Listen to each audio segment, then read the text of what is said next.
Oke, kita mulai ya. Selamat pagi. Assalamualaikum warahmatullahi wabarakatuh. Kita lanjutkan untuk materi yang keempat di pertemuan yang kelima ini ya. Hari ini kita membahas tentang kaitan antara ERP dengan teknologi. Hubungannya gimana ya. Kemudian ada juga dibahas tentang perkembangannya dari yang awal ya, perkembangan, kemudian biaya yang perlu dikeluarkan di ERP itu seperti apa saja yang menyebabkan kegagalan implementasi dari ERP, kemudian resikonya, lalu konsep yang berkaitan dengan teknologi ya, konsep client server, terus arsitektur dari ERP, kemudian yang terakhir teknologi yang digunakan ya. Nanti materi ini ada irisannya dengan mata kuliah arsitektur, yaitu di bagian arsitekturnya itu ya. Jadi dari sejarah awal itu memang ada kaitannya antara arsitekturnya dengan ERP-nya. Nah, kalau kita bicara ERP, kita ngomongnya include di dalamnya adalah sistem gitu ya, aplikasi. Kalau hanya ERP-nya aja belum ada bentuknya. Nah, jadi kalau dikatakan ERP, dalam bayangan kita tuh aplikasi nanti. Seperti itu arahnya. Ini sudah pernah saya tampilkan ya, sejarah dari ERP, perkembangannya seperti apa. Nah, kita lihat kalau di referensi-referensi itu menyebutkan ERP itu berevolusi ya. Tapi kalau saya sih tidak sepakat sebetulnya dengan evolusi. Kata-kata evolusi itu seolah-olah seperti tidak sengaja. Seperti evolusi manusia yang dari katanya dari monyet habis itu jadi manusia. Nah, kalau berevolusi nanti manusia ini jadi apa? Kan kayak gitu. Nah, teori evolusi itu hanya sekadar teori aja, nggak pernah ada buktinya. Ya, tapi kalau lawannya dari teori evolusi itu adalah fakta penciptaan, bahwa segala sesuatu itu diciptakan, bukan terjadi dengan sendirinya. Kalau di evolusi dia bertahan sendiri ya. Contoh yang nggak masuk akal itu ya, yang nggak masuk akal, dulu binatang besar-besar semuanya. Dengan teori evolusi dikatakan burung itu bisa terbang ya, dalam teorinya saya baca di bukunya Harun Yahya itu, beliau membongkar walaupun dulu bagus, habis itu orangnya sesat akhirnya ya. Tapi sejarah yang dicatat sama beliau itu dokumen-dokumen yang beliau dapat itu semuanya valid ya. Burung itu terciptanya dari evolusi dinosaurus yang mengejar sesuatu. Aneh, bahkan digambarkan itu dinosaurus tuh kakinya besar, tangannya kecil, depannya ngejar sesuatu sampai akhirnya bisa terbang, bisa mengepakkan tangannya. Kan nggak logis. Habis itu sesuatu yang bertahan di muka bumi itu adalah yang berhasil melewati yang namanya seleksi alam. Artinya siapa yang kuat, dia yang bertahan sampai sekarang. Seperti itu. Nah, saya nggak sependapat dan itu sudah dibuktikan juga oleh sejarawan ya. Tidak bisa membuktikan yang namanya teori evolusinya Darwin itu. Ya. Bahkan sampai ke fosilnya, sampai ke kerangka-kerangkanya, perubahan dari monyet, dari kera ke manusia, itu antaranya tidak ada, tidak ditemukan.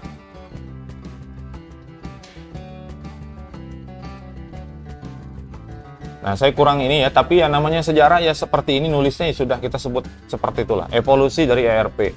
Mulai dari sebelum ini masih ada ya, yang namanya economic order quality ya, baru masuk ke MRP. MRP ini ada dua, singkatannya beda ya. Yang pertama ada material requirement planning, yang kedua itu manufacturing resource planning.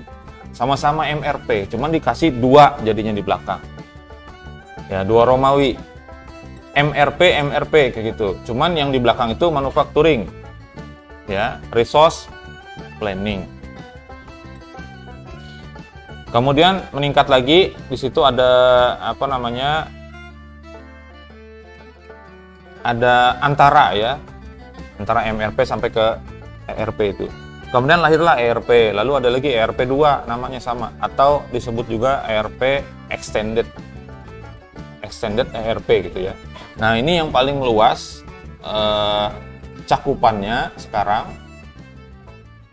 Di pertemuan berapa saya lupa itu ada irisan antara Enterprise System dan ERP ya. Yang bulatan-bulatan itu tengah-tengahnya itu. Nah, ya. Jadi ERP itu semuanya yang berkaitan. Nanti enterprise sistemnya itu tergantung yang mana yang mau dijadikan sistemnya, tidak semuanya. Karena enterprise system itu luas juga.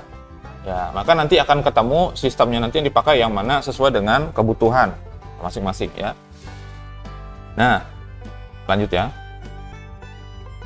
Yang pertama nih sebelum MRP, ya kalau kita kembali ke gambar awal nih, ya sebelum MRP 1 ya, sebelum MRP 1 itu ada yang namanya Economic Order Quantity, bukan Quality ya. Jadi ini berupa formula, berupa rumus.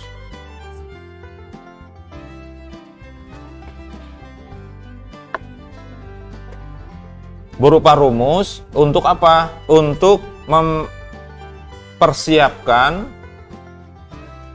uang intinya. Artinya persediaan nih saldo untuk apa? Untuk melaksanakan produksi, ya. Ini formula untuk mengontrol jumlah uang tunai yang diikat dalam saldo persediaan sebagai aset terbesar selain STM. Jadi uang tunai ini harus tersedia untuk apa? Untuk nanti melaksanakan produksi. Nah, menggunakan rumus seperti ini kita nggak akan ngitung ya. Teorinya aja rumit sudah ya. Kalau rumus ini hanya saya menyampaikan bahwa seperti ini ada rumusnya. EOQ itu ada rumusnya begini gitu ya. Nah, tujuan dari rumusnya Economic Order Quantity itu adalah apa? Mengidentifikasi jumlah unit produksi yang optimal untuk dipesan. Jadi ketika ingin memproduksi sesuatu, dia ini perlu pesan berapa banyaknya yang diperlukan. Ya, menggunakan rumus formula EOQ ini. Ya. Jadi digunakannya juga untuk apa? Menentukan titik pemesanan ulang persediaan. Kapan, misalnya ya, kapan harus melakukan pemesanan ulang persediaan yang akan diproduksi ini, kapan?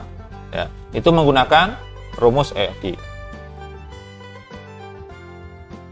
Kalau sampai dia jatuh ke tingkat tertentu, ya nanti akan memicu kebutuhan memesan lebih banyak.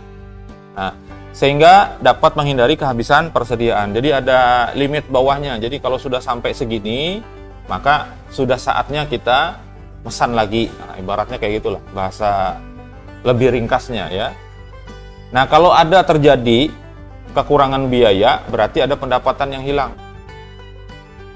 Kenapa? Karena persediaannya tidak cukup untuk mengisi pesanan, berarti kehilangan pelanggan. Demand-nya banyak, tapi supply-nya kurang. Ya, kenapa? Karena mungkin lalai ya terhadap terhadap pemantauan persediaan, sehingga barangnya nggak cukup nih, yang pesan banyak, akhirnya otomatis kehilangan. Bahkan bisa jadi kehilangannya permanen itu. Orang akan pindah kepada perusahaan yang lain untuk memesannya. Padahal sama kita asal mulanya, tapi karena kita nggak bisa menyediakan kebutuhan, ya orang lari. Kalau orangnya lari, otomatis pendapatannya tidak bisa kita dapat. Ini seperti itu. Nah, ekonomi order quantity ini fokusnya adalah pada menentukan persediaan. Jadi berapa uang yang harus ada sekarang untuk nanti kita bersiap-siap melakukan pemesanan baru lagi untuk melaksanakan produksi. Intinya seperti itu ya. Rumusnya itu nggak usah, kita nggak bahas itu. Kemudian masuk ke MRP 1 ya, Material Requirement Planning. Nah, ini sistemnya digunakan untuk menghitung bahan dan komponen produksi. Jadi sudah mulai dipakai bukan hanya untuk kapan kita harus menyediakan, tapi sudah digunakan untuk menghitung bahan dan komponen. Bahan dan komponen yang kita perlukan nih apa nih untuk memproduksi ini, bukan hanya persediaannya saja ya. Nah, ada 3 langkah yang ada di dalam MRP1 ya, yaitu pertama menginventarisasi bahan dan komponen, kemudian identifikasi keperluan yang dibutuhkan apa, lalu menjadwalkan produksi atau pembelian produk. Ya, ada 3 itu, jadi menginventarisasi bahannya apa dan komponen apa yang diperlukan, keperluannya untuk apa, lalu dijadwalkan produksinya. Nah, ini ngomongnya perusahaan ya, namanya enterprise. Nah, kemudian penjadwalannya dilakukan terhadap waktu bahan baku, proses pesan sampai diterima. Kita mesan sampai dengan diterima, itu namanya waktu bahan baku ya. Dan waktu produksi, yaitu apa? Dari mulai membuat sampai kita kirim ke konsumen. Itu namanya waktu produksi. Itu dijadwalkan semua. Nah, dapat fokusnya di sini. Kalau di EOKI tadi, gimana caranya menyediakan uang tunai, menahan bahasanya supaya cukup untuk membeli persediaan. Kalau di MRP1, fokus utamanya adalah supaya bisa dijadwalkan waktu bahan baku dan waktu produksi. Jadi sudah bisa diukur pada saat kita memesan itu nanti datangnya kapan, kemudian kita produksinya ya mulai kapan sampai dengan diterima oleh konsumen itu. Jadi fokusnya kepada penjadwalan. Kalau di MRP1 ya, di Material Requirement Planning.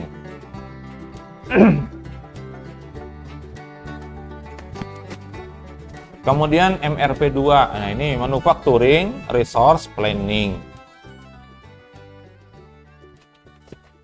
Nah, di sini ada closed loop MRP ya. Jadi ada ini MRP yang ini bagian dari ini ya. Ada proses yang berulang secara tertutup. Jadi di dalam prosesnya. Jadi MRP2 ini sudah lebih berkembang ya. Kalau di MRP1 itu jadwal untuk waktu bahan baku dan waktu proses.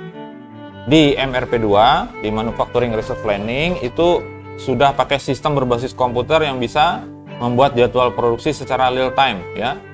Kemudian untuk tujuannya apa? Berkoordinasi kedatangan bahan komponen ya dengan ketersediaan mesin dan tenaga kerja. Fokusnya pada optimalisasi proses manufaktur ya. Di MRP2 itu sudah terjadi interaksi antar unit. Ya, di sini ada koordinasi kedatangan. Jadi sudah tahu nih, bagian produksi sudah tahu kalau barang itu datang, sudah tahu dia. Kemudian tenaga kerjanya cukup atau tidak, itu dia sudah bisa memperhitungkan. Ya, fokusnya pada ini optimalisasi proses manufaktur, proses produksinya. Ya, sudah mendukung shop floor ya. Jadi apa kalau bahasa kita itu, dia bukan hanya sebagai pabrik aja, tapi dia sudah melayani penjualan secara langsung. Ya, ini shop floor ya. Kemudian sudah punya manajemen distribusi, manajemen proyeknya, manajemen keuangan, manajemen SDM, dan manajemen teknis. Ya, jadi fokusnya sudah pada mengoptimalkan proses produksinya. Semuanya itu berkaitan. Berkaitan dengan proses produksi yang maksimal juga adalah mereka langsung menyediakan unit penjualan. Ya, yang langsung ibaratnya kepada end user gitu, bukan hanya kepada distributor, tapi dia langsung juga jual. Kalau bahasa kita sekarang yang agak kecil itu apa ya? Partai sama eceran. Ya, dia melayani dua-duanya. Secara partai itu kepada perusahaan lain, kepada toko-toko gitu ya. Nah, kalau di eceran yang mau beli langsung ya juga boleh. Nah, seperti itu fokusnya. Lanjut ya. Nah, kemudian masuk dia ke enterprise. Nah, ini sudah semakin berkembang jauh. Sudah menggunakan teknologi mutakhir dengan cakupan perencanaan yang lebih luas karena semuanya direncanakan. Kalau di MRP2 tadi perencanaannya hanya pada bagian manufacturing, yang lainnya itu ngikut aja. nggak pakai perencanaan. Misalnya keuangan, manajemen proyeknya tadi ya. Kalau di ERP itu semuanya sudah masuk dalam perencanaan. Tadi yang saya katakan ya, bahwa ketika menyebut ERP itu mengacu kepada sistem atau aplikasi. Seperti itu ya. Yang digunakan untuk apa? Mengelola kegiatan sehari-hari perusahaan itu. Jadi semuanya itu menggunakan sistem. Walaupun ada bagian tertentunya yang masih belum gitu ya. Tapi untuk penunjangnya ERP itu dia menggunakan sistem ya. Nah, cakupannya apa? Manajemen kinerja perusahaan. Ya, pakai perangkat lunak yang membantu untuk merencanakan. Ya, ERP itu kalau diterjemahkan planningnya baru merencanakan ya. Tapi termasuk di dalamnya menganggarkan. Jadi ada planning, ada budgeting, kemudian ini ada prediksi kemarin apa? Peramalan istilahnya. Kita bicara tentang organisasi.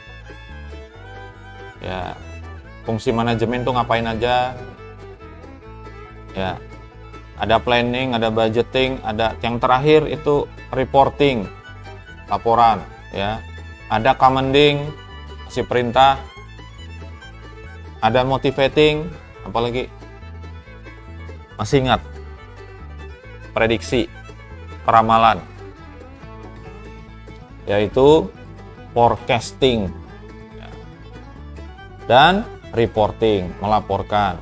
Ya, kalau saya tidak salah itu ada 10 yang ada ting-ting-ting belakangnya itu. Ya. Nah, prinsip utama dari ERP adalah pengumpulan pusat data dan distribusi yang luas. Datanya terpusat tapi bisa didistribusikan secara luas. Bisa digunakan di semua unit, semua stakeholder bisa pakai. Nah, seperti itu. Itu ERP ya. Ini gambar salah satu contoh aja dari ERP. Ini buat pemanisnya aja, karena ini macam-macam isinya. Setidaknya ada 4 kemarin ya di pertemuan sebelumnya. Ada bagian keuangan, ada bagian pabrikan, ada bagian human resource, sama ini ya, CRM. Nah, ERP 2, ini yang evolusi yang terakhir ya, yang paling banyak ininya tadi, fasilitasnya. Kalau kita lihat dari gambarnya tadi ya. Ini cakupannya adalah perangkat lunak dan proses bisnis lainnya, bukan hanya dari sisi ERP untuk perusahaan aja, tapi semuanya dimasukkan di situ. Diintegrasikan dengan ERP, ada tambahannya ya. Memungkinkan akses data secara real time menggunakan internet, ini sudah mulai. Walaupun sebenarnya ERP 1 itu sudah juga, tapi masih belum maksimal. Itu nanti masuknya ke bagian akhir ya. Nah, pilihan fiturnya atau modulnya lebih banyak dibanding dengan ERP biasa ya, bisa disesuaikan dengan kebutuhan perusahaan. Jadi mana yang mau dipakai bisa dimasukkan, yang tidak gitu ya. Ini kalau awalnya yang di sebelah kiri ya, gambar di sebelah kiri ini adalah ERP. Nah, ada tambahan lagi. Ya, ini macam-macam nih ya. Cyber security itu di luar, bagiannya itu bukan bagian ERP asalnya ya. Kemudian integration requirement dan seterusnya itu bukan bagiannya, tapi bisa dimasukkan sehingga disebutnya menjadi extended. Ya, ada e-procurement, tahu e-procurement? Lelang elektronik ya. Kemudian data mining. Ya, itu masuk di bagian extended, tapi awalnya bukan bagian ERP. Nah, ERP-nya dikembangkan lagi yang ini tadi yang disebut dengan proses bisnis lainnya itu. Nah, masuklah data mining sehingga memunculkan apa? Memunculkan nanti ada yang namanya AI di dalam bisnis. Mata kuliahnya nggak tahu semester berapa itu, kecerdasan bisnis. Sudah ya? Semester ini? Belum? Semester genap mungkin ya? Ya, itu ada. Coba kita lihat ya.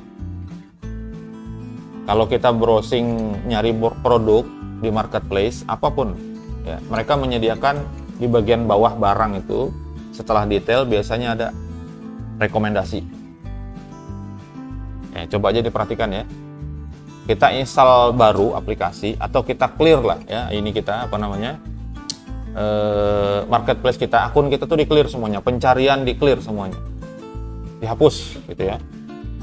Kemudian buka baru, kita coba ketik sebuah produk bagian pencariannya.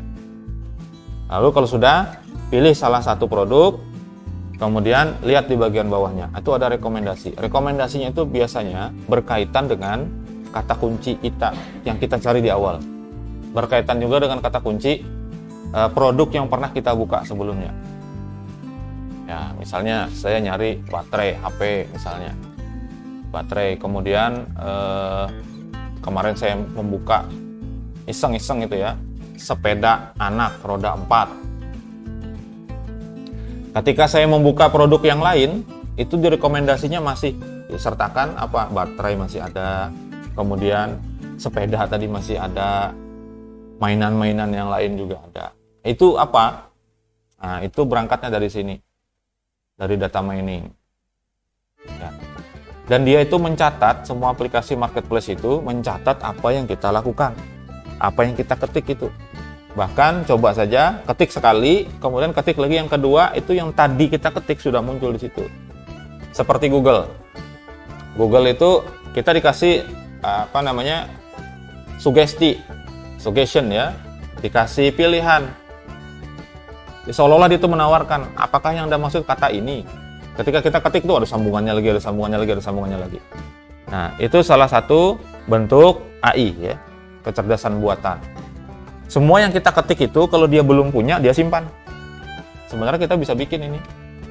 Nanti menggunakan autocomplete kan, logikanya dapat. Kalau ngoding masuk peminatan enterprise ini kan maunya supaya nggak ngoding ya kan. Tapi tetap harus ngoding. Mobile ya. Nanti framework lagi. Tetap harus ngoding. Ya. Sebenarnya bisa tuh bikin pencarian sendiri.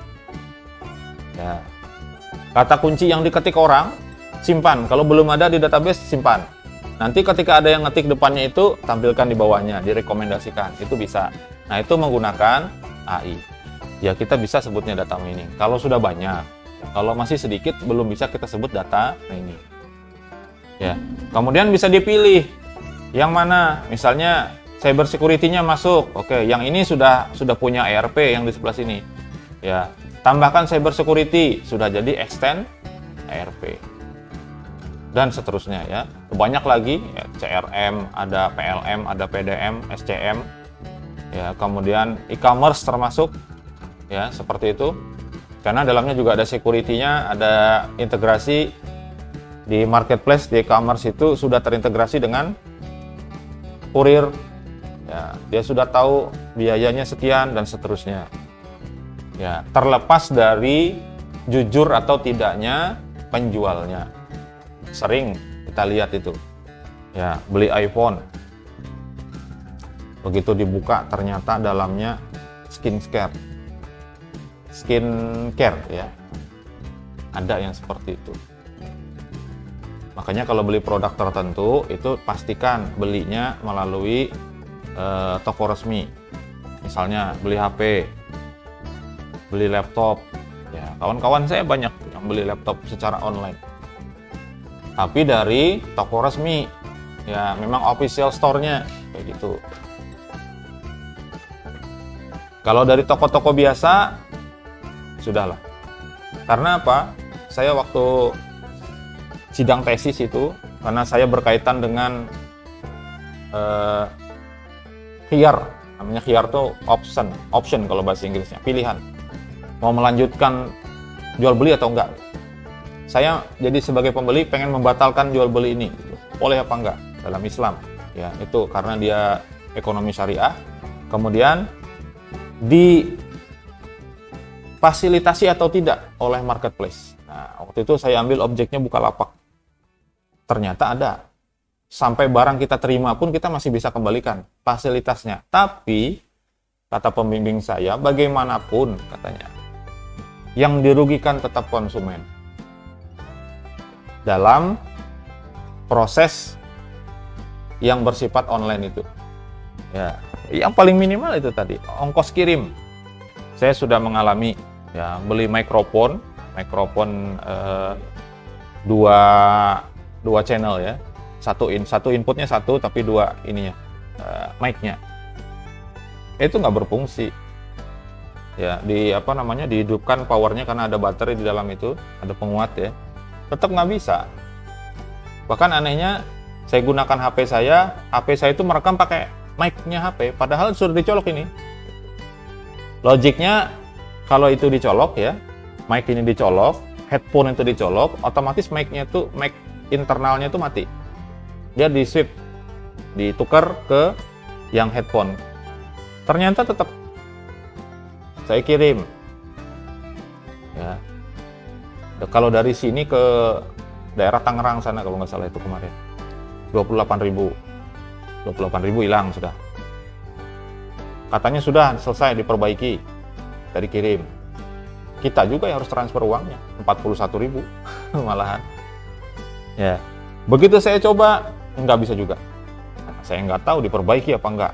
Ya, intinya kata pembimbing saya pas nguji, ya kebetulan beliau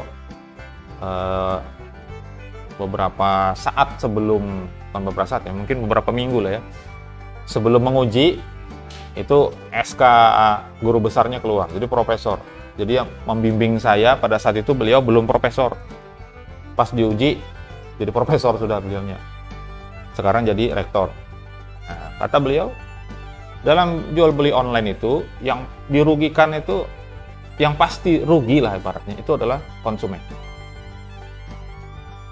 Ya seperti itu keadaannya. Jadi, nah terus apakah bisa kita menyalahkan e-commerce-nya sebagai yang punya ERP? Kaitannya dengan ERP ya.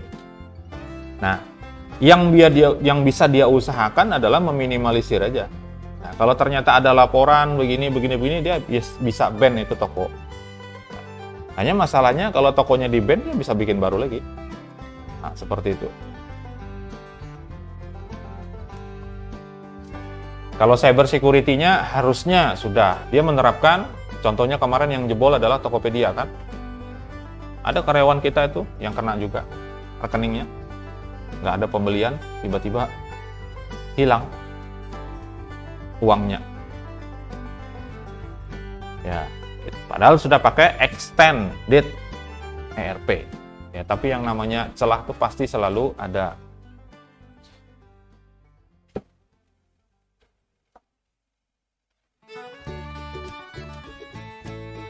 Kira-kira kalau kita mengamankan sesuatu itu perlu ada kejahatannya dulu kan, buat belajar polanya. Lalu dari pola-pola itu kita bisa nebak nanti ya, kombinasi pola ini sama pola ini, apa istilahnya, modus operandi gitu ya. Itu bisa ditebak, nanti seperti ini bisa. Tapi ya selalu kejadian dulu biasanya. Ada yang bisa kita cegah, tapi yang namanya kejahatan itu celahnya banyak ya. Kata Bang Napi aja kalau tahu ya kejahatan terjadi bukan hanya ada niat dari pelakunya, tapi juga karena ada kesempatan ya. Kadang-kadang kita yang ngasih kesempatan. Contohnya apa? HP-nya nggak dikunci, sudah tiba-tiba beli barang aja ya, atau pakai password atau pakai PIN yang sifatnya standar, pakai tanggal lahir, pakai nomor HP, pakai tanggal lahir someone gitu ya, yang seperti itu sesuatu yang bisa ditebak semuanya, mudah ya. Yang sudah rumit-rumit aja masih bisa dijebol orang, apalagi yang kayak gitu ya. Kemudian meminjam laptop tanpa logout akun, ya seperti itulah ya. Terus mau disalahkan yang punya sistem, ya bisa jadi juga salah gitu ya. Apalagi sekarang lagi rame nih urusannya yang warna hijau, gambar mata tadi sudah saya sebut sih ya. Bosnya itu berkaitan juga dengan salah satu pinjol, itu rame luar biasa itu. Termasuk e-commerce-nya itu sendiri, marketplace-nya itu sendiri itu punya DC, debt collector, yang cara nagihnya sama seperti pinjol yang lain. Itu sudah mulai itu. Saya baca di Twitter tuh luar biasa.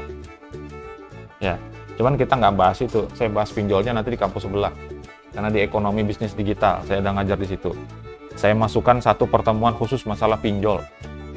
Gara-gara pinjol itu, yang bunuh diri ada, yang sampai menjual keluarganya ada.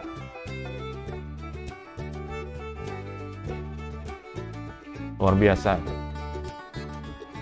Ya, saya tuh heran juga. Ketemu iklannya kan sering tuh, apalagi isi cash itu. HP-nya tahun berapa? Iklannya tuh kan kayak gitu, aneh, nggak nyambung aja tuh kalau saya lihat. Coba aja lihat. Nomor HP-nya berapa katanya? Digit belakangnya kan ada. Iklannya tuh kan macam-macam variannya, versi-versi iklannya tuh.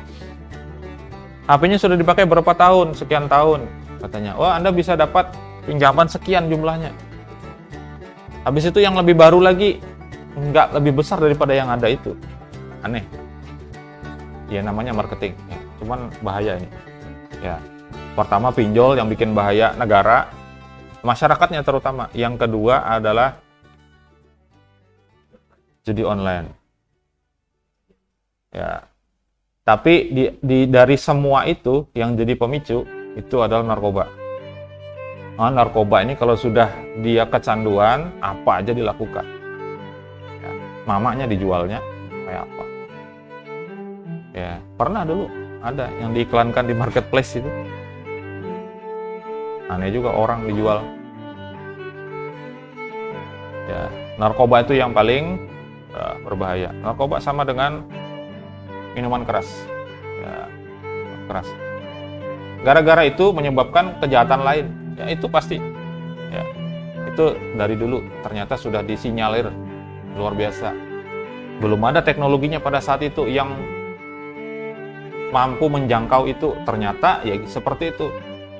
Gara-gara pengaruh sesuatu yang memabukkan, apapun itu jenisnya, mau narkoba, minuman keras, mau game termasuk, itu sudah mulai bikin kecanduan. Ya, itu nanti bisa melakukan kejahatan apapun. Ya, membunuh orang bisa, memperkosa orang bisa, melakukan yang lain-lain itu bisa, semuanya bisa terjadi. Itu sangat berbahaya ya. Nah, apakah ada keterlibatan kayak gitu ya dari yang punya ERP-nya dalam kejadian itu? Ya kalau keterlibatan secara langsung mungkin tidak ada. Ya di sistemnya pun tidak menyediakan itu, dan mereka sudah ngasih yang namanya TOS, Term of Service. Ya, kesepakatan layanan tuh seperti ini sudah isinya. Hanya yang jadi masalah adalah oknum-oknumnya yang melanggar itu. Penjualnya lah, ada pembelinya lah. Barang tuh sudah benar, tiba-tiba diprotes saja sama dia. Ini kan kadang-kadang bikin masalah. Ya, seperti itu. Ada pertanyaan?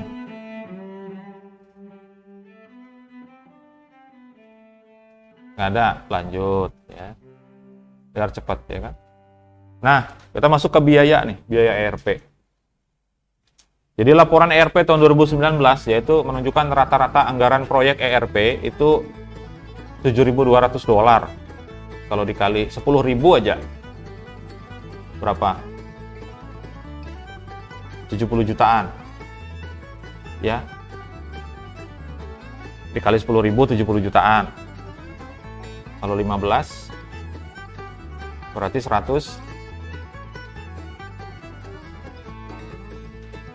sekitar 110-an ya. 100 jutaan lah. Lebih dari 100 juta itu. Bahkan bisa sampai $150.000 hingga $750.000. Miliaran ERP itu. Maka jangan heran sebetulnya kalau jadi programmer itu hitungan bayarannya itu ada yang per modul, ada yang per jam. Nah, ini berkaitan dengan skill, kemampuan, ya. Kalau ketika ngoding dihadapkan pada kode begitu aja langsung kayak gitu sudah aja. Ya, padahal peluang besar itu, ya. Coba nanti sambil jalan-jalan ke website project.co.id. Nah, lihat situ. Itu banyak orang yang nawarin walaupun murah-murah ya. Karena memang sesuai dengan kemampuan orang yang minta bikinkan. Tapi kalau kita bisa dapat project dari situ sebagai bahan awal kita belajar, belajar ngoding istilahnya, dalam arti membuat project, walaupun itu project orang, kan memang project orang yang kita buat. Ya, kalau project kita sendiri bukan project namanya, itu iseng aja. Ya, satu modulnya ada yang ngasih tawaran 500.000 modul ya, modul itu kecil. Ya, ada yang pakai jam. Maka tidak heran bikin aplikasi itu biayanya mahal. Kenapa? Yang dihitung banyak. Ada yang pakai variabel, ada yang pakai by function, bukan modul. Function, ini nanti perlu fungsi ada berapa? Per fungsinya itu harganya berapa gitu. Saya nggak tahu itu di mata kuliah apa ya, manajemen proyek kayaknya. Bagaimana caranya menentukan harga sebuah sistem informasi? Ketika kita bikin aplikasi, kita menghargai diri kita ini berapa? Ya, jangan hanya upahnya aja. Karena di situ ada analisisnya, ada bikin desain, rancangan, itu dihargai berapa. Ya, maka ketika membuat ERP itu harus jelas ya dan terukur. Kalau nanti menganggarkan pengembangan ERP, ya, yang perlu diperhatikan lisensi perangkat lunak, lisensinya. Tergantung ya. Nah, kemudian perlu server tambahan atau tidak, misalnya perangkat kerasnya perlu juga. Kemudian biaya konversi data, karena kalau kita sudah punya data tersendiri, lalu kita pindah ke aplikasi baru, ke sistem baru, itu perlu migrasi data. Karena kalau enggak, habis tuh perusahaan. Kalau tidak di migrasi datanya, tidak di apa sih istilahnya? Ya migrasi. Migrasi itu dipindah, disesuaikan dengan sistem yang baru. Tanpa kehilangan report yang sebelumnya. Gitu. Jadi proses yang sebelumnya itu nggak ada yang hilang, data-datanya dan seterusnya itu. Kemudian berkaitan dengan kostumasinya. Kostumisasi ya. Kostumisasi ini misalnya bisa dirubah ininya, bisa dirubah ininya dan seterusnya. Itu akan membuat semakin mahal biaya. Pokoknya bisa dibuat begini, bisa dibuat begini. Nah, dibikinkan fleksibel seperti itu, biaya tambah mahal. Ya. Lalu pengujian, ini perlu bayar orang. Ya. Pelatihan perlu pelatih, kemudian perlu konsumsi biasanya. Nah, biaya semua itu. Pelaksanaan dukungan dari vendornya. Nah, kalau kita minta vendor, ya mereka pasti mengeluarkan istilahnya tagihan. Nah, berapa? Kemudian yang paling penting adalah perkiraan biaya tersembunyi. Ini biaya yang tiba-tiba. Walaupun kalau dalam anggaran itu, terutama di pemerintah tuh nggak boleh ada itu. Biaya siap-siap dan sebagainya. Ya penting itu. Menjamu orang, kemudian perlu segera menghadiri kegiatan tertentu, misalnya yang sifatnya penting dan sebagainya. Atau misalnya terjadi sesuatu yang tidak diinginkan pada sistem. Misalnya apa? Listriknya mati. Kayak kita dulu waktu Menara Sutet di mana itu yang roboh itu. Berapa hari, seminggu kan kalau nggak salah itu gantian. Listrik hidup sehari 4 jam aja, gantian. Ya kalau terjadi seperti itu mau nggak mau harus beli genset misalnya kan. Nah, itu ada biaya tersembunyi, bukan tersembunyi sih sebetulnya, biaya taktis. Ya, tak terduga lah istilahnya. Nah, yang perlu dipertimbangkan dalam pembiayaan. Jadi harus dipertimbangkan antara yang dikeluarkan ketika kita akan membuat ERP, membuat sistem, dan kita juga membandingkannya dengan proyeksi ROI-nya, Return of Investment. Kembalinya itu gimana? Kalau kita bakal bikin sistem habisnya 100 juta, tapi dengan sistem itu produksi kita tidak menghasilkan lebih dari itu, namanya rugi. Ya, memang dalam keadaan tertentu di posisi awal, di tahap awal memang seperti itu. Keluarnya besar. Ya, tapi nanti ketika manajemen itu paham caranya menggunakan sistem di ERP itu, dia akan bisa menghasilkan yang lebih besar daripada apa yang dikeluarkan ketika membuat ERP-nya. Memang modalnya besar di awal. Intinya seperti itulah ketika kita membuat ERP. Apa saja? Misalnya dari manajemen keuangan, CRM, Customer Relationship Management. Kemudian sales, penjualan ya, dan pemasaran. Kemudian human resource, ini sumber daya manusia. Kemudian ada manufacturing, ya pabrikan, engineering, dan production.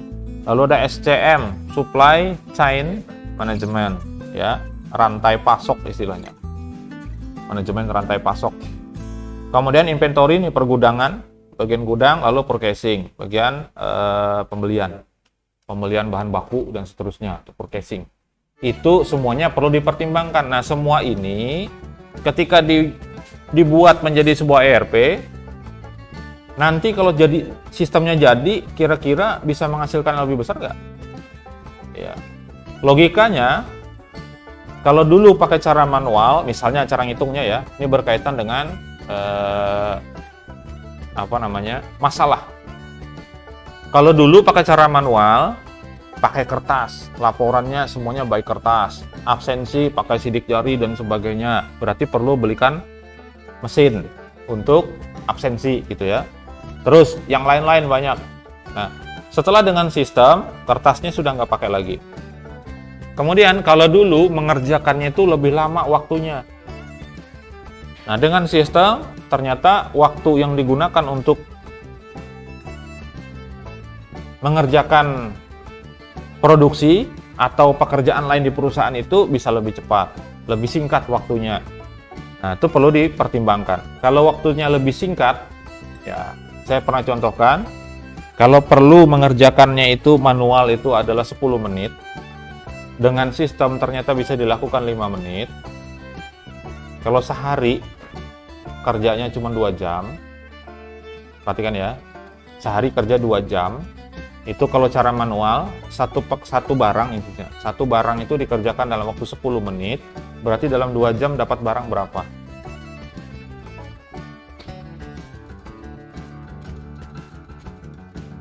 Berapa?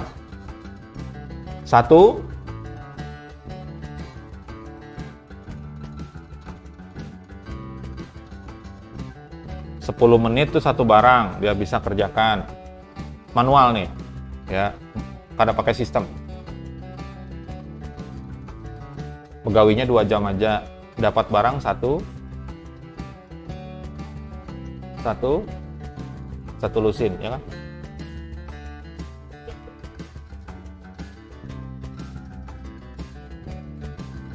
Nah, satu lusin 12 barang dapat 2 jam.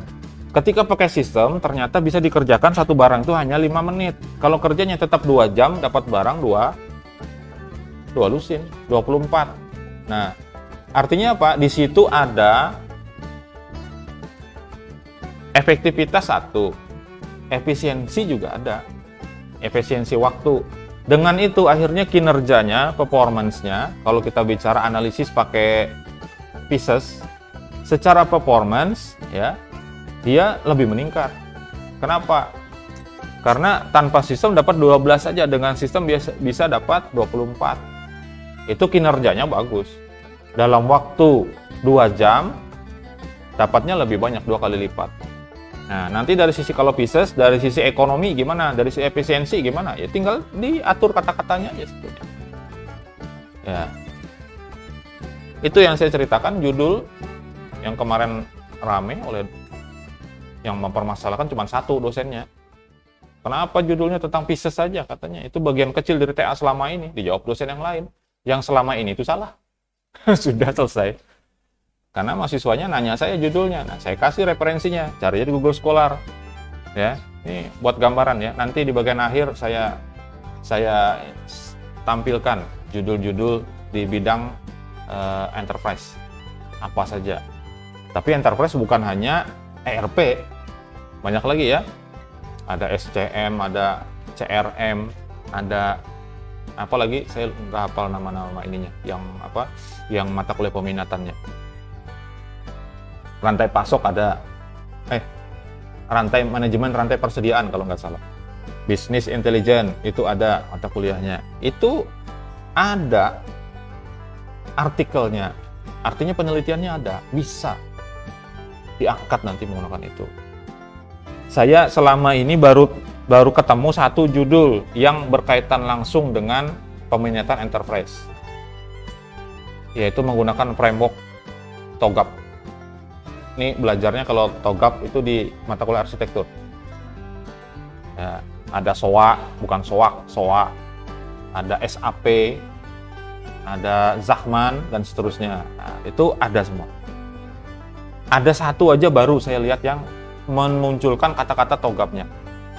Arsitektur, enterprise. Padahal itu saya baca artikel, nggak terlalu sulit ternyata. Yang penting itu adalah, nanti aja lah, semester 6 kalau ketemu saya, metodologi penelitian. Ya, ini model penetapan harga ERP. Pertama ada lisensi abadi, ada lisensi berlangganan. Dua ini yang jadi ini ya. Tapi sekarang yang jauh lebih berkembang adalah yang berlangganan. Sekarang kayak gitu. Modelnya model apa namanya? Sistem kalau bahasa kasar kita tuh nyewa. Bahasa kasar kita tuh nyewa modelnya. Lisensi abadi ini biasanya lisensi retail, jadi langsung full. Tapi ibaratnya tuh beli putus. Dah, kalau misalnya terjadi error, udah beli lagi lisensinya gitu. Tapi ada perbedaan ya. Kalau lisensinya abadi, lisensinya yang full gitu ya, itu biaya kepemilikannya jelas. Kemudian lisensinya permanen. Ya, jadi milik kita kayak gitu. Tapi ketika kita membuat aplikasi, nanti misalnya jadi kalian yang berkumpul misalnya bentuk sebuah PS ya, production software misalnya. Pada saat nanti membuatkan aplikasi buat orang, ingat lisensinya itu perlu dijadikan klausul di dalam perjanjian. Kenapa? Karena itu nanti bisa jadi bumerang kalau salah. Maksudnya gimana?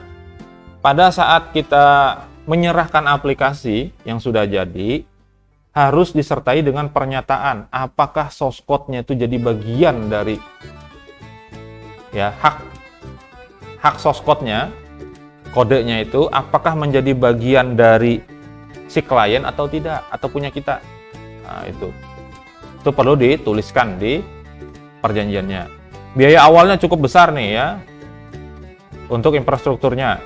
Kemudian kalau pakai lisensi abadi, itu lisensinya bisa tertinggal nanti dari perkembangan teknologi. Kenapa? Karena dia pakai yang lama. Ya nggak usah jauh-jauh lah, HP kita aja tuh aplikasinya ya.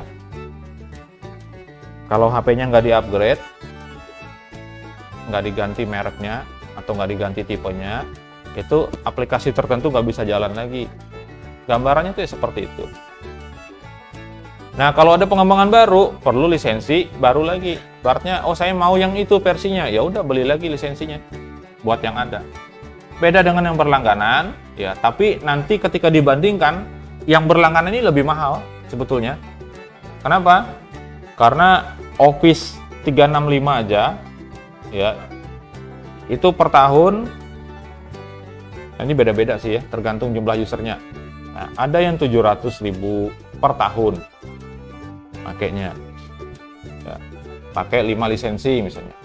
Ya, sayangnya di lab kita itu, ya saya sudah usul dari dulu ditawarkan oleh Microsoft itu, terutama untuk OS-nya, disuruh ngitung jumlah komputer di lab berapa, di kantor berapa, punya dosen berapa, hitung totalnya berapa, dia kasih harga pendidikan.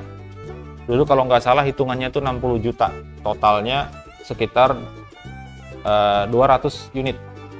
60 juta itu murah, tapi nggak mau pimpinannya. Akreditasi ditanya oleh asesor, ya, ada lisensinya nggak? Saya nggak bisa ngomong. Saya bisa ngomongnya itu kepala lab, ada visitasi datang sama asesor, saya bilang kami install apa adanya tanpa di-crack. Dah gitu aja. Ternyata kalau tidak punya lisensi nilainya kurang. Walaupun kita tidak melanggar apa-apa gitu loh, tetap kurang. Ya, makanya jangan di-crack, biarin aja. Tulisan itu nggak menyakitkan sama sekali kok. Activate your Windows gitu tuh nggak ada menyakitkan sama sekali apa. Justru kalau ada tulisan itu menunjukkan tidak ada pembajakan. Nah, cuman mindset kita lain. Wah, ini kada diaktifasi. Ya biarin aja. Kalau mau aktifasinya pakai crack, ya justru saya mencurigai itu yang tidak muncul itu. Gitu ya. Nah, biasanya disimpannya di cloud kalau yang berlangganan itu. Nah, ERP-nya itu disimpan di cloud. Seperti contoh ERP kita adalah Smart itu. Itu masuknya kategori ERP karena semuanya di dalam situ ada. Hanya kita nggak maksimal menggunakan. Ya. Harga langganannya pun kalau yang berlangganan itu berdasarkan fiturnya. Ada fitur ini, harganya sekian. Kalau ditambah lagi beda. Seperti itu. Dan ada juga yang mengukurnya berdasarkan volume transaksi. Kampus kita, Smart itu menggunakan volume transaksi. Yang dihitung adalah jumlah mahasiswa. Jadi jumlah mahasiswanya sekian, itu per mahasiswa, itu nilainya sekian. Dulu, waktu tahun berapa lupa, 2018 itu deal-dealannya. Mereka minta 3.000 rupiah per mahasiswa. 3.000 rupiah per mahasiswa, kemudian ditawar-tawar. Kalau nggak salah dulu jadinya 2.250 rupiah per mahasiswa. Dikali jumlah mahasiswa, segitu. Jadi kalau dia di bawah 1.000, ya dihitung 1.000. Tapi kalau dia lebih, hitung lebihnya berapa, ditambahkan dengan 1.000, kayak gitu. Nah, itu berdasarkan volume, ya. Biaya awalnya lebih rendah kalau berlangganan, tapi kalau sudah lawas, berlangganannya jadi ganal nilainya. Beli lisensi Windows misalnya ya, atau Office lah, beli lisensi full ya, 1.200.000. Office 2016 punya saya nih, 200.000. Itu ada DVD-nya, ada kartu nomor lisensi, itu 200.000. Ada lagi yang full, itu sampai 1.200.000.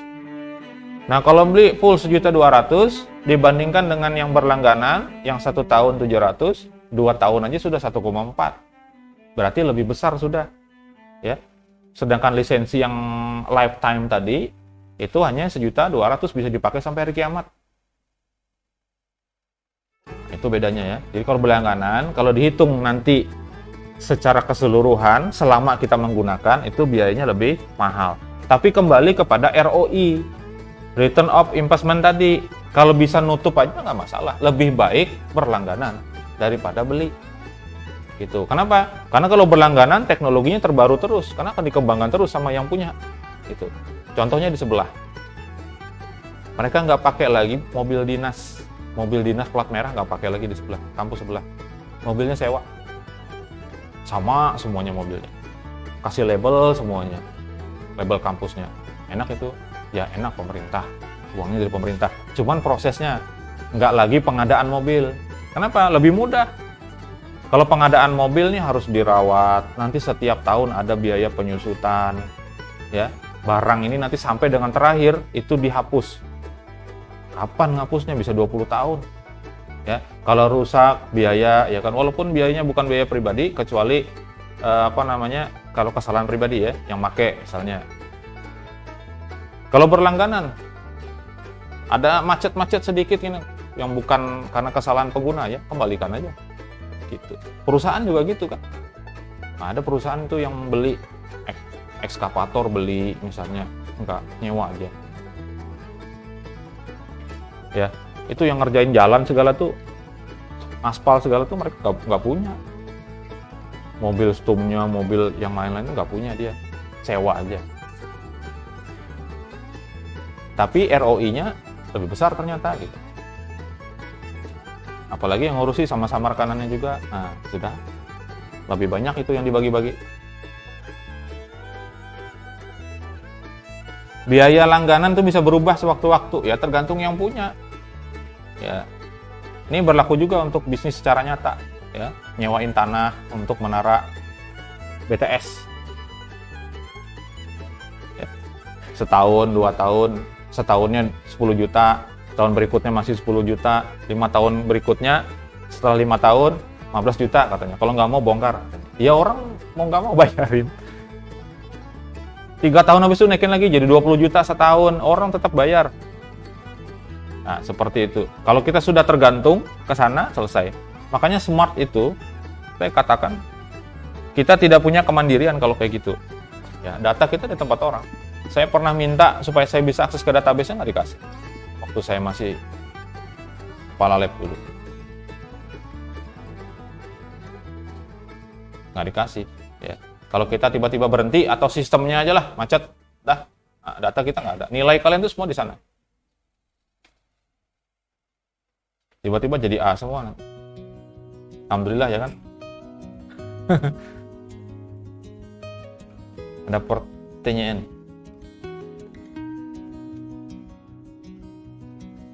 Ini double nih. Lupa saya menghapus satunya. Nggak ada ya? Lanjutlah. Nah, apa yang menyebabkan kegagalan penerapan ERP? Nah, menurut data statistik ya, setengah dari semua proyek ERP, 50%-nya mengalami kegagalan. Apa yang menyebabkan kegagalan? Ini, biayanya melebihi rencana secara signifikan. Jauh banget bedanya. Nah, ini karena perencanaannya nggak sesuai. Jadi kaitannya dengan mata kuliah itu banyak ERP itu ya, analisis dan desain sistem informasi, termasuk yang berorientasi objeknya, itu semua ada kaitannya dengan apa? Namanya perencanaan, ada anggaran. Ya, kalau berkaitan dengan diri kita sebagai pelaksananya, sebagai analis, sebagai programmernya, itu ada kaitannya semua. Kalau kita menetapkan harga, ibaratnya gitu ya, yang tidak sesuai, kemudian dalam prosesnya tidak ada hitam atas putihnya, user acceptance-nya tidak ada untuk fitur-fitur yang mau dibuat, selamat bekerja keras. Pokoknya keras banget itu nanti. Kenapa? Karena tidak disebutkan apa aja yang mau dibuat, tidak ditandatangani, akhirnya apa? Kliennya minta harus bisa begini, bisa begini, bisa begini, padahal itu di luar dari yang disepakati awal. Tapi karena tidak ada hitam khususnya, selesai. Ya. Kemudian jadwalnya tidak terpenuhi, jadi biayanya melebihi tadi, kemudian jadwalnya tidak sesuai. Nah, ini juga akan menyebabkan biaya bengkak, ya.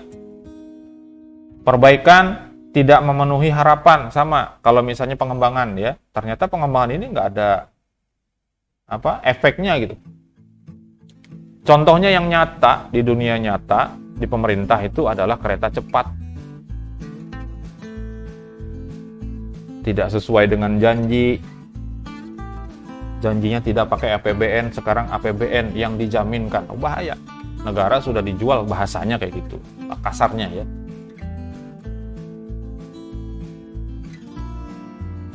Habis itu ternyata nggak sampai juga. Yang katanya Jakarta-Bandung, nggak sampai Bandungnya ternyata. Sampai pada Larang aja. Habis itu turun harus naik transportasi lain lagi. Ya. Kemudian yang terbaru kemarin karena sudah di uji coba ya, mendatangkan 800 sekian TKA. Ini luar biasa. Ya. Coba jadi mahasiswa tuh agak ini sedikit lah, jangan hanya memantau akunnya artis saja.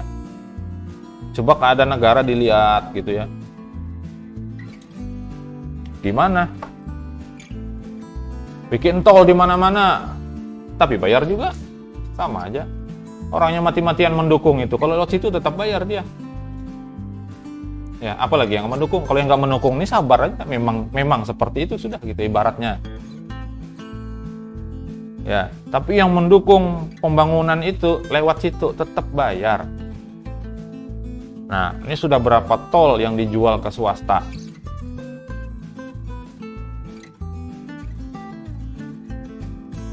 Kenapa ke situ ngomongnya? Kegagalan utamanya adalah proses implementasi itu. Karena apa? Karena ini ya, yang namanya sesuatu yang baru itu pasti akan ada penentangan ya. Tapi sebab-sebabnya bisa dilihat, salah satunya adalah tujuan utama dari penerapan ERP itu nggak jelas. Sebenarnya mau ngapain sih dengan menggunakan ERP? Kemudian kurang komitmen dari manajemen eksekutif untuk menerapkan secara maksimal. Masih ada sebagian pakai sistem, sebagiannya masih manual, padahal yang manual tadi sudah dihandle semuanya di sistem, tapi masih caranya cara manual misalnya. Ya. Kemudian tidak ada ahlinya di dalam proyek tersebut. Ya. Kurang komunikasi, sama itu bikin gagal. Ya. Penentuan proses produksinya nggak jelas, kemudian menganggap remeh migrasi data. Ya gampang aja nanti datanya katanya. Ya, bahaya kalau input manual, kalau ratusan ribu baris, jutaan baris, record selesai. Ya harusnya ada fitur untuk melakukan migrasi data otomatis. Ya. Kemudian takut dengan adanya perubahan, nah, sama nih. Kenapa? Karena kalau by system saya nggak bisa lagi begini, nggak bisa lagi begitu. Biasanya kalau yang kegiatannya menyimpang. Ya, kalau sudah by system akhirnya nggak bisa lagi dilaksanakan yang aneh-aneh. Biasanya jadi takut. Ya, kalau yang semula nggak dicari notanya, ibaratnya sekarang notanya harus di-scan. Nah itu susah itu. Ya, saya tahulah dan pengalaman lah dulu sempat ya dari 2005 sampai 2008 akhir di lingkungan ya yang seperti itu. Makanya salah satu saya mundur dari pengangkatan PNS karena saya nggak cocok rasanya dengan hati saya. Mundur juga dari honorer, itu saya honorer ya, dapat giliran waktu itu semua honorer yang apa namanya pengangkatan honorernya itu 2005 ke bawah, 2005 dan yang sebelumnya itu diangkat jadi PNS. Sampai giliran saya mundur dari pengangkatan PNS, mundur juga dari honorer, jadi kuliah aja. Belum lulus kuliah saya disuruh ditarik ke sini. Ya orang tahu track recordnya bagus, ya seperti itu. Maka harus meninggalkan kesan yang bagus. Resiko ya dari ERP apa dalam penerapan ERP, resiko gagal mendesain ulang proses agar sesuai dengan perangkat lunak ya. Nah ini juga sama nih, masalah juga di kita ya, di smart itu kita itu kalah dengan smart. Nah ini ya, kita itu punya aturan begini ternyata smartnya beda. Nah, akhirnya yang kalah siapa? Kita. Kenapa? Karena dari pihak eksekutif tidak mau menekan. Harusnya sesuaikan sistemnya dengan proses yang ada di kita gitu loh. Proses bisnisnya kita itu gimana? Perangkat lunaknya disesuaikan, bukan proses bisnis yang menyesuaikan perangkat lunak. Nah, itu. Kurangnya dukungan dari manajemen senior nih, yang level-level atas. Ini kurang mendukung. Bisa jadi ya. Kadang-kadang karena senior ya, merasa gaptek dan sebagainya, nggak usah pakai sistem yang aku nggak usah aja misalnya gitu. Kan ada bisa. Itu yang bikin resiko nanti bisa sampai kepada kegagalan. Nah pelatihan ulang end user ini tidak memadai. Ya, pelatihan ulang itu maksudnya sudah pakai sistem, sekarang ada sistem baru kita pakai, dilatih kembali. Nah ini masih kurang memadai, itu bisa menyebabkan menjadi resiko nanti kepada penerapan ERP ya. Kurang kemampuan dalam merekrut dan mempertahankan sistem berkualitas. Sistemnya ini sudah bagus, tapi tidak bisa dipertahankan misalnya anggarannya untuk sewa tadi misalnya, atau untuk pengembangan lebih lanjut.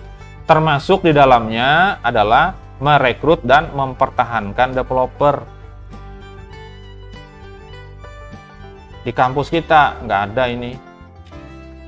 Ya, dulu ceritanya aja, bikin 2018 bikin yang namanya blueprint pengembangan sistem informasi dan tata kelola kampus Timik Palangkaraya. Nah, saya susun, menghayal sendiri saya. Saya cuma minta 2 orang. Saya nggak minta duitnya, minta 2 orang, tolong bayarin gajinya, maksudnya gitu. 2 orang ini digaji hanya kerjaannya khusus saja. Pertama ngoding berbasis web, yang satunya ngoding berbasis Android. Jadi dulu tuh pengen bikin aplikasi akademik itu base-nya 2. Berbasis mobile, Android, dan berbasis web. Saya cuma minta 2 itu aja. Blueprint-nya disusun dalam waktu 5 tahun. Dari 2018 sampai 2022. 18, 19, 20, 21, 22. Itu lengkap semuanya. Maksud saya apa? Maksud saya supaya sistem itu bisa berkualitas. Jadi kalau ada kurang, orangnya ada di sini nih, kasih tahu. Tambah ini, tambah ini. Kalau ada error, orang ada di sini. Ini error nih, tolong perbaiki ini cepat. Nah, selama ini kita yang menggunakan yang ada itu ngasih tahu kita ini terjadi error gini. Responnya lambat. Habis gitu, paling sering kita yang disalahkan. Ini salah settingannya di sini ya. Padahal kita itu nggak ada ngutak-atik apa-apa. Nah, seperti itu. Resiko lain ya, tidak mampu mendapatkan komitmen karyawan secara penuh ya untuk manajemen proyek dan kegiatan proyek. Ini kaitannya juga dengan mau atau tidak menggunakan sistemnya. Nah, gitu ya. Karena tadi macam-macam tuh masalahnya. Ada yang karena sebab tidak bisa lagi, kalau bahasa kasarnya, melakukan manipulasi dengan sistem, nggak bisa lagi, maka kecenderungannya akan menolak menggunakan. Nah, kalau tidak bisa mendapatkan komitmen supaya dia mau, nah ini nanti jadi masalah.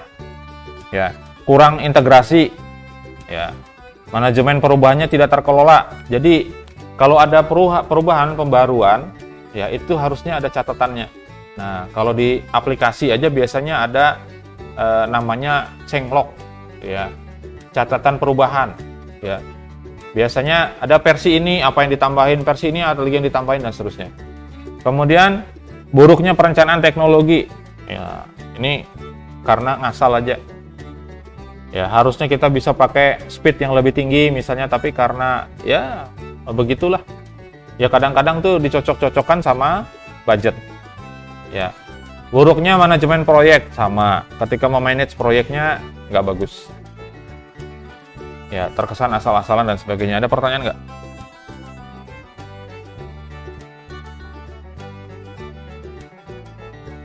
Mau tugas nggak? Mau tugas nggak? Nggak jawab nih. Nggak mau, hilang 20% berarti. Ya lanjut dulu ya. Ada client server ERP. Nah ini modelnya ya. Jadi aplikasi berbasis client server ini sudah mulai tren di tahun 90-an. Sudah pakai antarmuka, pakai grafik ya, graphical user interface. Kemudian sudah mulai menggunakan jenis mid-rank, tidak lagi menggunakan mainframe. Maksudnya apa? Mainframe itu komputer yang besar gitu ya. Komputer yang sifatnya server yang luar biasa lah bahasanya kayak gitu. Sudah cukup pakai mid-rank aja. Komputer-komputer sekarang itu yang PC-PC biasa itu sudah bisa dijadikan server sekarang. Nah konsepnya adalah client server seperti ini, ada request dari klien ke server, kemudian itu dikasih respon balik, entah itu berhasil atau tidak, tapi ada respon kayak gitu ya. Nah karakteristiknya ada 3 dari ERP itu ya. Ya pertama, karena dia client server itu servernya jadi pusat untuk menyimpan database dan aplikasi itu jadi satu. Lalu prosesnya adalah klien PC-nya memberikan input, meminta layanan server, nanti menampilkan dan memproses beberapa hal di klien ya. Nah fungsinya ada 3 lapisan logis, ini ke sebelah kanan sini ya.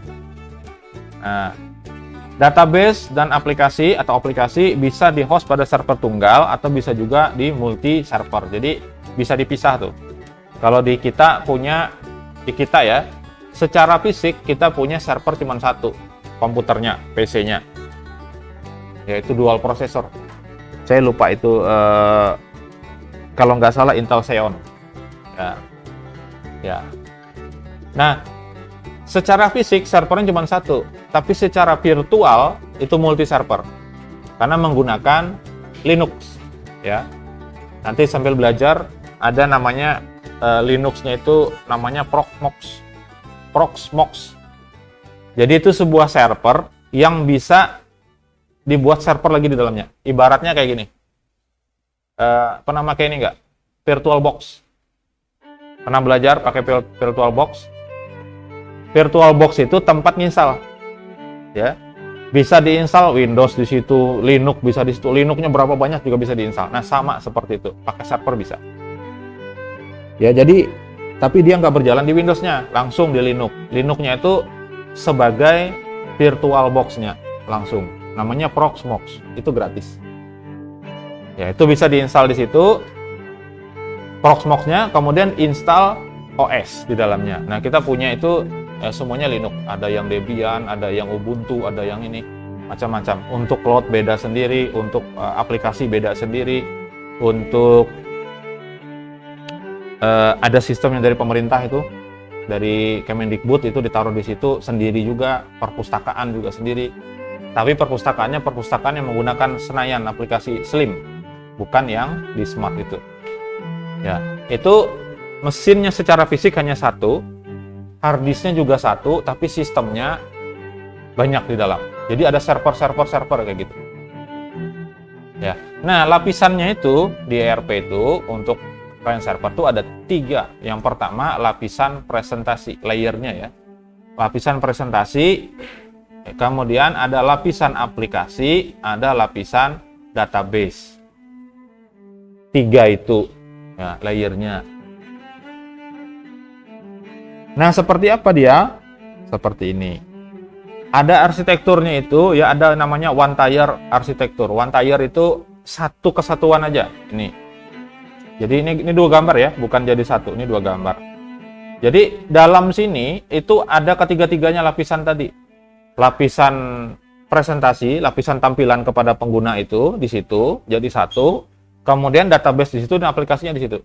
Nah, jadi digambarkan juga seperti ini. Ada presentation layer-nya, ada application layer dan database layer. Ini jadi satu dalam komputer itu sendiri. Disebut juga dengan standalone. Dia berdiri sendiri, semuanya itu jadi satu. Pada mesin yang sama. Ini jarang digunakan dalam produksi ya. Karena apa? Karena satu-satu, datanya tidak terintegrasi. Kemudian ada namanya two tiers arsitektur. Nah, two tiers ini pakai sudah ada pemisahan ya. Aplikasi dan tampilannya dijalankan di klien di sini. Ini aplikasi dan tampilan. Nah, database-nya dipisah pakai server tersendiri. Nah, ini two tiers namanya. Gitu ya. Ada database di sini, kemudian ada klien-klien ini yang jadi pengaksesnya, ada tampilan sama ada aplikasi di situ. Biasanya ini berbentuk desktop. Ya. Ini keamanan datanya lebih terjaga karena disimpan di server tersendiri. Komunikasinya juga bisa lebih cepat ya karena di satu lokasi datanya. Biasanya ini desktop. Kenapa? Karena aplikasi dan tampilan jadi satu. Ya, maksudnya tampilan tuh yang menampilkannya jadi satu. Biasanya desktop. Jadi setiap ada klien yang mau terhubung ke sana, install aplikasinya gitu. Ya. Kalau dia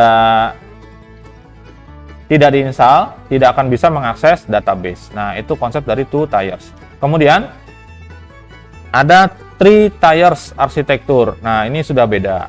Nah, antara tampilan yang menampilkan dan aplikasi dan database-nya dibuat terpisah. Kita pada saat ngoding web, misalnya contoh itu ya, ngoding web itu di web server itu sudah ada 2 server. Ada server aplikasi, ada itu yang di HTTP htdocs atau www, itu namanya server aplikasi. Kemudian ada database, itu beda tempatnya. Jadi server database-nya beda. Makanya ketika menjalankan web server itu pakai SAM atau pakai Laragon, yang dijalankan 2 paling enggak. Pertama jalankan web servernya, itu Apache atau Nging-nya. Kemudian yang kedua database, apakah dia MySQL atau MariaDB. Ya, 2 servernya. 2 ini sudah ada. Tinggal kita itu membuat tampilannya yang akan diakses. Gitu ya. Ini sama aja dengan yang di sini. Ini yang paling populer modelnya seperti ini, 3 tiers ini ya. Jadi berdasarkan modul juga pembangunannya. Kliennya hanya menangani tampilan.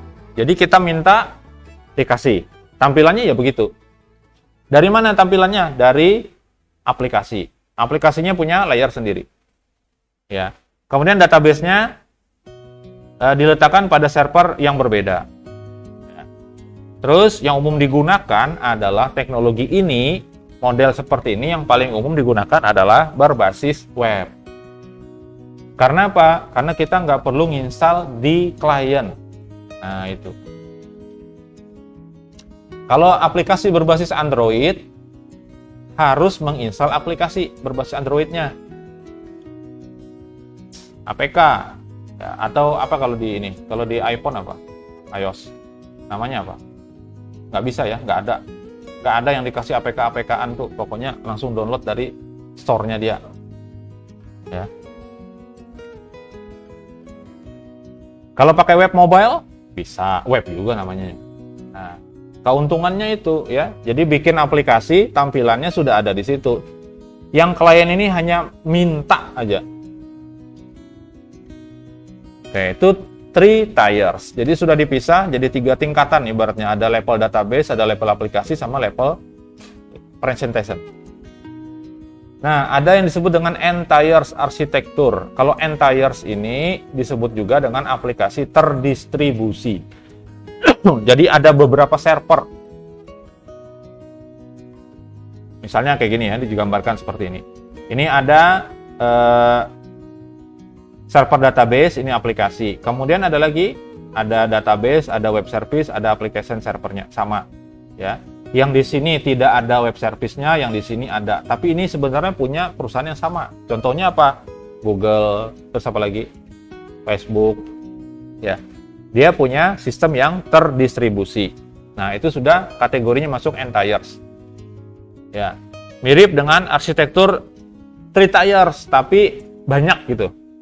Ya, jumlah servernya ditingkatkan dan direpresentasikan dalam tingkatan individual untuk mendistribusikan logika bisnis. Jadi dibuat sesuai dengan kebutuhan. Google itu punya Google Indonesia. Makanya ketika kita ngetik google.com aja kadang-kadang berubah tuh URL-nya. Jadi apa? google.co.id berubah. Pada saat kita ngakses, ia baca operator ini punyanya siapa, negaranya mana, dia akan berubah ke sana. Dan data yang diambil dari sana juga. Nah, seperti itu. Nah, peningkatannya juga bisa pada peningkatan jumlah server database.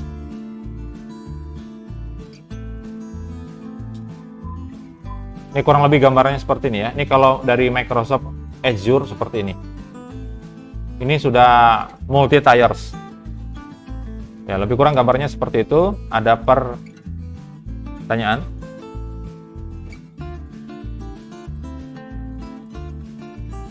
Ada berapa tiers tadi? 4 ya. Ada 1 tiers, 2 tiers, 3 tiers, and tiers. Tiers itu apa? Tier. Level tingkatannya. Oke, teknologi pada ERP dikit lagi ya. Nah, di ERP itu sudah mulai menerapkan yang namanya BPR. Business Processing Reengineering. Kemarin sudah dibahas. Pertemuan kemarin, hujan-hujan. Jadi hujan-hujan kemarin bersama yang hadir, saya tanya, sepakati, ini gimana nih kalau ada yang datang lagi? Tanda tangan apa enggak? Enggak, katanya. Ya udah. Nah, gitu kesepakatannya ya. Tujuannya apa BPR itu? Untuk mendesain ulang proses bisnis organisasi untuk mencapai peningkatan yang signifikan. Namanya juga re-engineering. Jadi merekayasa kembali gitu ya. Supaya ada peningkatan yang signifikan. Kalau peningkatannya kecil, nggak perlu pakai BPR. Nah, ukuran kinerja dilihat dari biaya, kualitas, layanan, dan kecepatan. Itu kalau pakai BPR ya. Kalau website ya rata-rata ini sih. Ya, dilihat dari biayanya, kualitas, layanan, dan kecepatan. Orientasinya pada lintas fungsional, pada inovasi, proses, dan fokus pada pelanggan. Ya, intinya adalah kepuasan konsumen. Jadi seperti itu ya, BPR itu. Lanjut ya. Nah, apa bedanya BPR dengan bisnis? Dari aspek kerja, kalau BPR, semua prosesnya dibuat secara elektronik dan digital. Kalau bisnis, semua dokumen terkait itu dibawa kepada setiap orang yang punya kaitan. Jadi mau disetujui, hari gini kan harusnya sudah tanda tangan digital. Kita masih pakai cara manual. Elemen prosesnya, ya semuanya terintegrasi. Nah, manajernya bisa mengakses semua pekerjaan bawahan. dalam waktu yang bersamaan hanya melalui aplikasi. Nah, kalau dari bisnis biasa gitu ya, maksudnya bukan bukan bisnis yang tidak di re-engineering.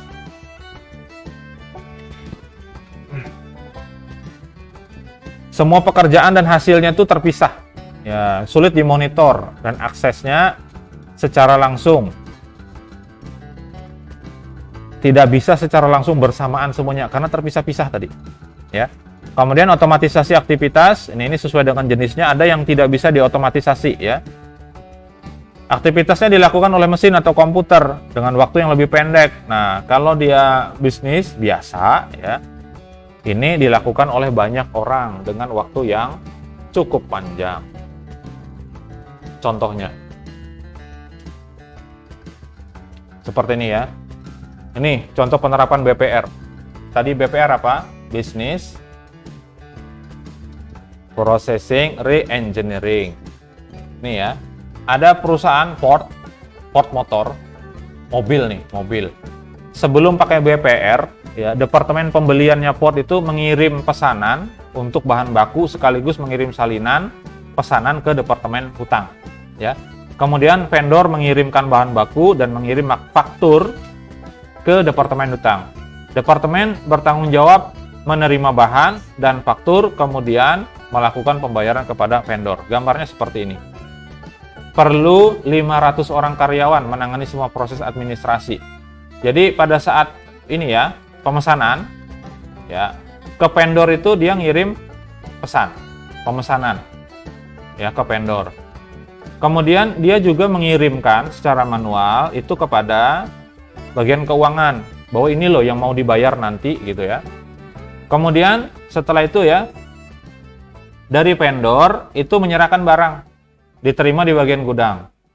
Setelah bagian gudang nerima, dia ngasih tahu ini loh dokumen penerimaannya ke bagian keuangan. Ya. Dari sini dari vendor juga ngirimkan invoice-nya, pemberitahuan. Jadi dikocokin ya. Yang mintanya sekian barangnya, dikasih oleh vendor sekian barangnya. Nah, ini dikasih tahu ke sini. Ya, selanjutnya dicocokkan dengan data di sini. Kalau sudah cocok, maka bagian keuangan akan membayar ke vendor. Itu proses awalnya, perlu 500-an orang. Untuk yang namanya port itu besar ya. Dan kita tidak bicarakan hanya satu bahan baku. Ini maksudnya secara keseluruhan bahan bakunya. Ya, secara keseluruhan bahan bakunya. Setelah itu dibayar, perlu 500-an orang. Ya. Nah, setelah menerapkan BPR, Business Processing Re-engineering, setelah direkayasa ulang, ternyata prosesnya bisa dirubah. Ya. Bagian pemesanan ini pesan ke vendor, secara otomatis tersimpan di database. Ya. Tersimpan di database itu secara otomatis bagian keuangan tahu. Jadi nggak perlu secara manual. Nah, seperti itu ya. Langsung tahu dia bahwa ada pemesanan dari bagian purchasing. Ya. Kemudian vendor sudah dapat pesanannya, lalu dia nyerahin barang, diterima di sini di bagian gudang. Bagian gudang ini juga tahu bakal menerima barang sekian jumlahnya. Sampai situ paham ya? Kemudian bagian barang ini akan menginputkan benar atau tidak jumlah barang dipesan tadi, lengkap apa semuanya? Lengkap, masuk lagi ke sini. Nah, setelah itu bagian pembayaran di keuangan tinggal membayarkan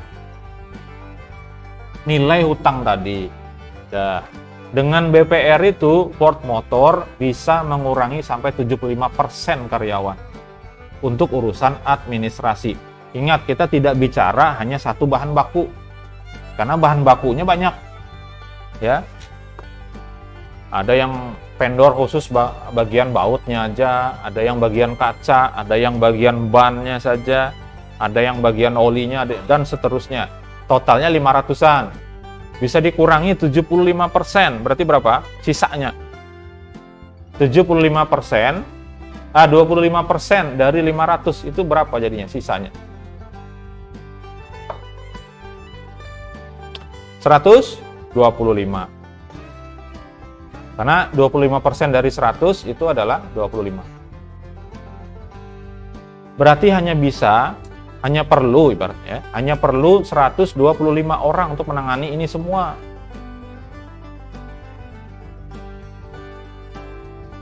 dibanding dengan 500 orang. Kira-kira kalau dia pakai, karena dia pakai BPR berarti pakai ERP, ya. Kira-kira ROI-nya signifikan apa enggak? Pasti. Kebayang. Yang digaji hanya 125 orang. Gajinya 1 juta. Satu orang. Berarti ngeluarin duit 125 juta. Awalnya 500 orang, 500 juta nih. Sekarang hanya bayar untuk gaji 125 juta. Yang bisa dihemat 375 juta. Bangun ERP-nya kira-kira nggak sampai segitu. Berarti ada ROI-nya jauh lebih besar. Return of investment. Belajarnya ekonomi. Ya. Mungkin hari ini nggak diperhatikan, tapi ketika terjun nanti baru, oh iya ya, dulu rasanya saya pernah dengar ROI itu apa ya. Gitu. Nah, data warehouse dan data mining. Ya, ini bagiannya. Karena teknologi tadi kaitannya RP dan teknologi. Saya katakan di awal waktu kita fleksibel ya. Waktu kita fleksibel jadi ada nanti kurang, nanti lebih waktunya ya. Kebanyakannya sih kurang nanti. Ya. Data warehouse, gudang data istilahnya ya. Ini sebagai bagian dari pendukung keputusan operasional. Kemudian fungsinya menyimpan data terinci, ya, ringkas dan terangkum untuk proses analisis. Tujuannya untuk mengumpulkan data warehouse nih, mengekstraksi, membersihkan, menyelaraskan, membandingkan tujuannya. Format data dapat disediakan sesuai kebutuhan. Jadi ini juga termasuk ketika bikin TA ya. PKL kemarin bikin aplikasi bimbingan saya itu sistem informasi buku tamu. Itu sederhana banget. Itu cukup hanya 1 buah tabel aja. Ya, cukup 1 buah tabel aja dengan segala macam atribut dari tamunya itu. Ya. Katakanlah misalnya ada 10 atributnya. Oke, udah 10 itu aja. Tapi bisa direpresentasikan itu secara berbeda. Yang kelihatannya jadinya seolah-olah banyak tabelnya. Contohnya apa? Nginput kan sekali aja. Input namanya siapa, mau bertemu dengan siapa, tanggal otomatis dicatat. Otomatis ya. Kemudian alasan ketemunya apa?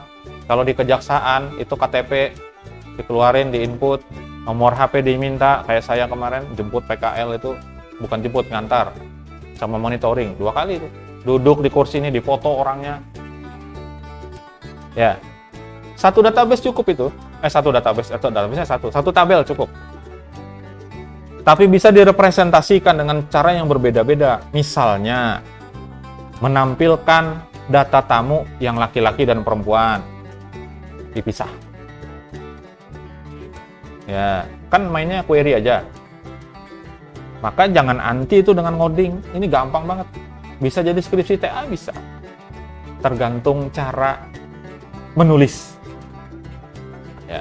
Kemudian, bisa ditampilkan berdasarkan waktu, misalnya hari ini, 1 minggu ini, 1 bulan ini, terus 2 sudah bisa representasi. Yang ketiga, bisa menampilkan alasan terbanyak orang bertamu ini apa? Apakah nagih utang nggak atau apa? Gitu. Bisa. Terus apalagi siapa yang paling sering ditemui? Ya. Dan bisa diketahui itu jam-jam kapan saja tamu itu banyak datang. Nanti bisa dibuatkan grafiknya. Tabelnya cuma 1, tapi cara ngolah datanya luar biasa. Gitu ya. Data mining. Ya, ini istilahnya mining, penambangan data berupa proses komputasi yang melibatkan berbagai teknik statistik untuk menemukan pola. Jadi nanti ketemu tuh ada. Oh, trennya tuh seperti ini ternyata. Ya. Sama yang digunakan oleh Google Trend misalnya ya, atau kalau di X trending ya di X, coba aja dicari di Google Trend ya, capres mana yang paling sering disebut, nah dapat tuh.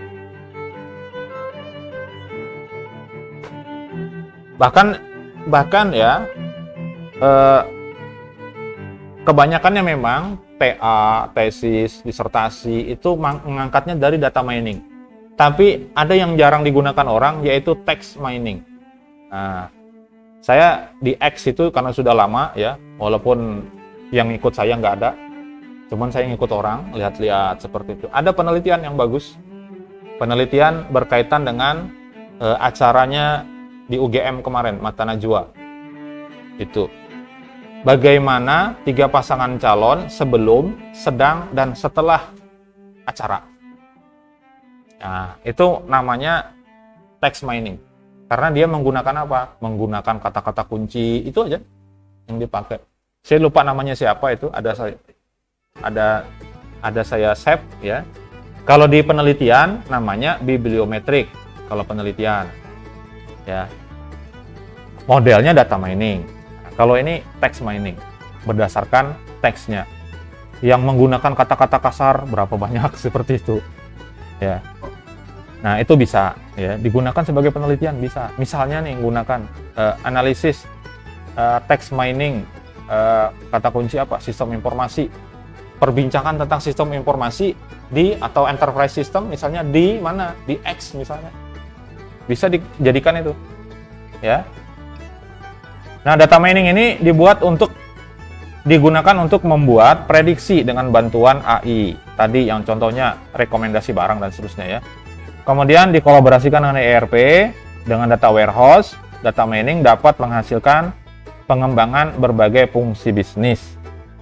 Bahkan dia bisa memprediksi nanti keuntungan kira-kira berapa dan seterusnya. Itulah fungsi dari teknologi pada ERP. Nah, yang paling inti sebetulnya yang ini, yang saya mau bahas itu adalah inti. Ya, tapi bahasa nggak usah banyak-banyak. Ya, walaupun intinya. ERP berbasis web sekarang sudah banyak. Nanti mungkin dikenalkan lah ya, ERP. Ada yang versi open source, ada yang gratis, ada yang gratis terbatas, ada yang memang full bayar. Kalau SAP setahu saya bayar. Tapi ada aplikasi aplikasi ERP yang gratis itu ada, misalnya Odoo. Kemudian ada web ERP, web ERP atau ERP web, lupa saya.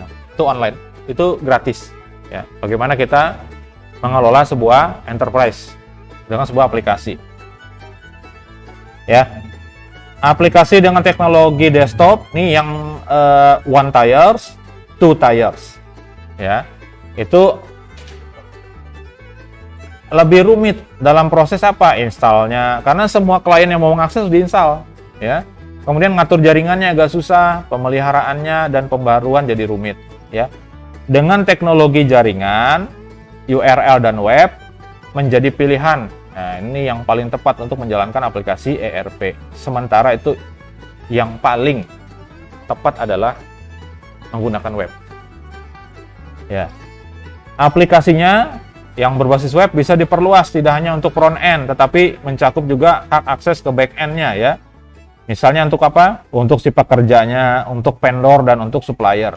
Jadi hari ini sekarang bukan hanya yang punya perusahaan aja yang akses, tapi bisa orang lain menggunakan API. API itu application, lupa saya P-nya, I-nya interface. Jadi disediakan saja API-nya bisa masuk ke dalam sistem, bisa mengakses data gitu ya. Suppliernya bisa, vendornya bisa, customer bahkan bisa. Contohnya apa? Di e-commerce itu untuk data biaya ongkir. Ya, itu contohnya itu. Ada pertanyaan nggak? Nggak ada ya? Bagus. Bagus. Kalau sudah tidak ada, jangan lupa, belum saya buka ya. Sabar aja nunggu saya buka tempat pengumpulannya. Tadi ada pertanyaan di grup kayaknya. Boleh nggak dituliskan kawan? Belum saya jawab ya, nanti aja lah. Nanti saya jawab. Jangan lupa ya. Oke, kalau sudah tidak ada pertanyaan, Saya cukupkan ya, semoga ini bermanfaat yang saya sampaikan. Terima kasih atas perhatiannya semuanya. Mohon maaf atas kekurangan, kesalahan, dan kelebihan waktu. Sampai jumpa di pertemuan selanjutnya. Selamat pagi. Assalamualaikum warahmatullahi wabarakatuh.